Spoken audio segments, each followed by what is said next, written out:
Kung ilang taon ka nang nagbabayad ng renta, pero hanggang ngayon wala ka pa ring sariling bahay, baka ito na yung sign para magsimula.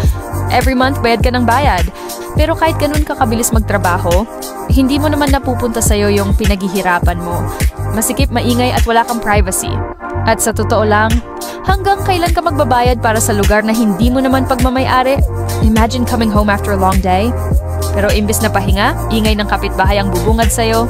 Wala kang sariling space, wala kang tahimik na kwarto, at bawat taon, mas tumataas ang presyo ng lupa sa Cavite. Habang nagdadalawang isip ka, nauubos yung mga magandang unit at mas tumataas yung monthly. Pero hindi pa huli. Kung gusto mo ng space, safety at stability, meron nito sa Amayascapes General Trias gawa ng Ayala Land. Tahimik na community, maliwanag at maaliwalas na mga rooms, at dahil pre-selling pa, mababa pa ang monthly kaya sakto para sa first-time home buyers. Kung gusto mong makita yung actual model unit at malaman kung magkano ang monthly, i-message mo lang ako. Ito na yung simula ng bahay na talagang sayo.